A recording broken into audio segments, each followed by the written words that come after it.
Now we get to our next debate topic. And that is the Bill of Rights absolute? We have a very non-controversial topic, and that is gun control. So, what about the Second Amendment? Should automatic rifles be outlawed? Jonathan, you're going to say yes. Civilians should not own automatic rifles. Daniella, you're going to say no, and you're going to say most gun control laws are unenforceable. You have 3 minutes to write your opening statement. All right, your 3 minutes are up. Jonathan, you will begin first. You have 1 minute to deliver your opening statement. Civilians should not own automatic rifles. So restrictions should be in place so that nothing of greater power of destruction can be used against others in like massive shootings or and if there aren't restrictions, guns like military weapons can be used as in the hands of other people. So if without those restrictions, they're pretty much the same. And they are more dangerous to other civilians than other types of weapons because they do cause a lot more damage and are used more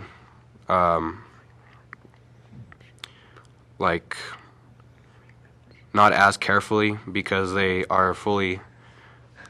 go fast, so they go pretty much all over the place and they don't go in one specific area. Okay, your 1 minute is up.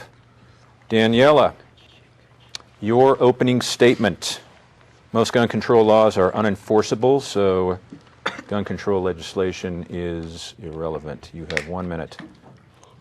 Most of the horrible or the most memorable shootings, when they had an automatic or semi-automatic gun, the person who shot the gun or fired the gun never bought it from the actual store. They always found some sort of loophole, whether it be a gun show or a mail order.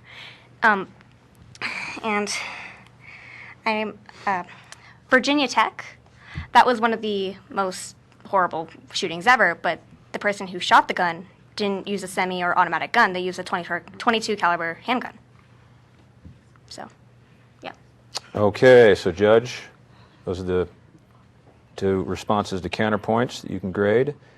And now, the counterpoint for that, and those are the opening statements, sorry. Those are the two opening statements to score, and now the response to the counterpoint will come now, and I'll start with Jonathan. So,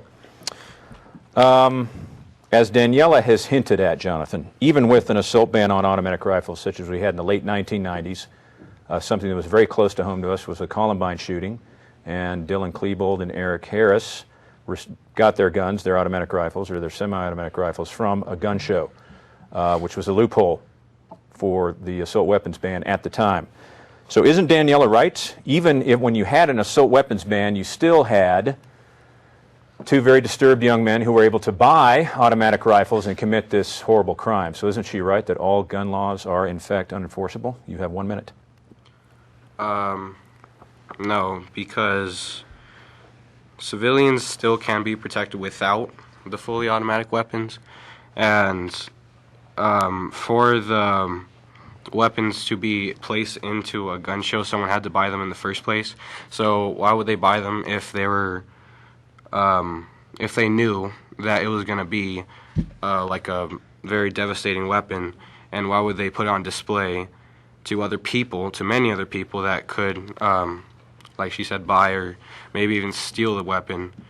And that's why I think it should be restricted, because, like I said, civilians still can't protect themselves without those type of weapons, but they're also like a little bit more wasteful because they basically are burning up money because you are using more on them than you are on other weapons. Okay, time is up. That's 1 minute. Now, Daniella, or your counterpoint, or your rebuttal, I should say, to Jonathan. Well, how do you... If you have a gun before they already put the ban, it's not like the police are going to come and say, oh yeah, give me your gun. You can't do that unless you have a warrant, which is probably not going to happen unless you want over 2 million guns. And it's not like a weapon kills somebody. People kill people, not weapons. So it's always someone else's choice. It's not like people are buying guns just so they can shoot somebody. Okay, that is your rebuttal. Judge will score that. And now we'll go to a counterpoint for you, Daniella. Given the depressing fact that every year there seem to be multiple mass shootings, isn't it the case now that automatic weapons have become a public health hazard?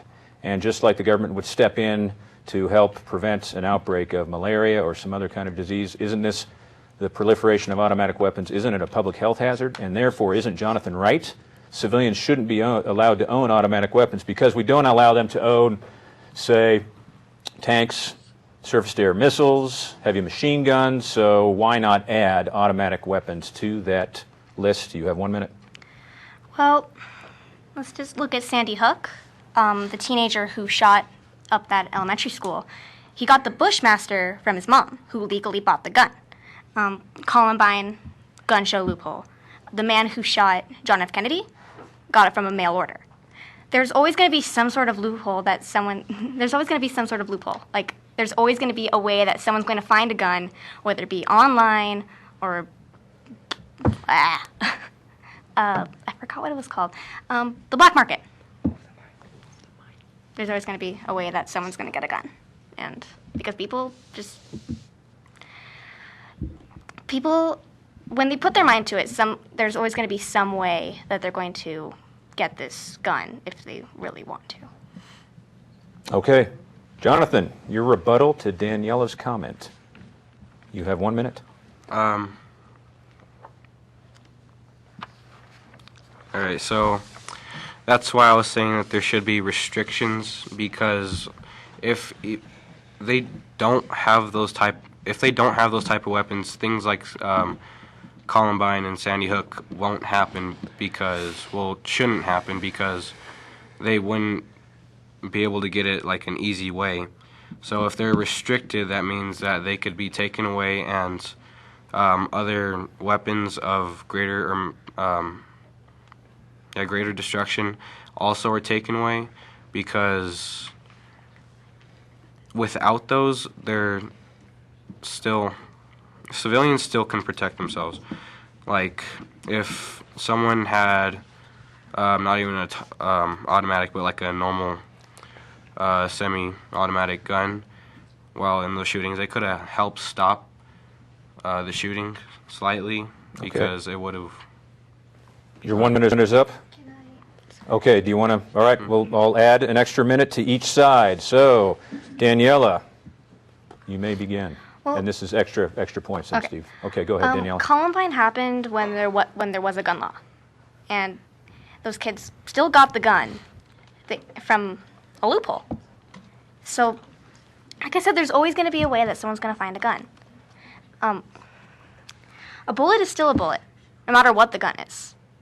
There's always going to be someone who's going to kill someone else. There's always going to be shootings, as horrible as it is, but there's nothing really we can do to stop that, because at this point, everyone basically owns a gun, and different types of guns, and there's just so many different ways that can't be controlled, where someone can get a gun off the internet.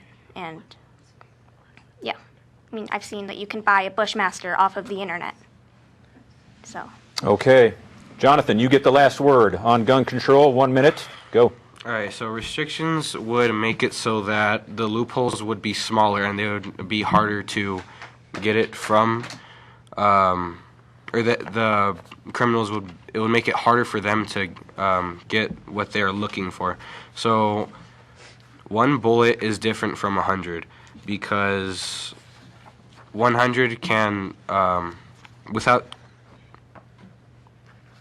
100 can do more. But with the restrictions in them, they can limit that by more. Right.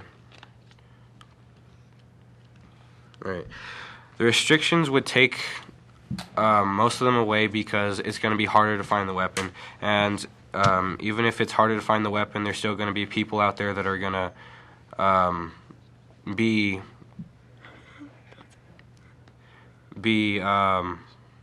Okay, your minute is up.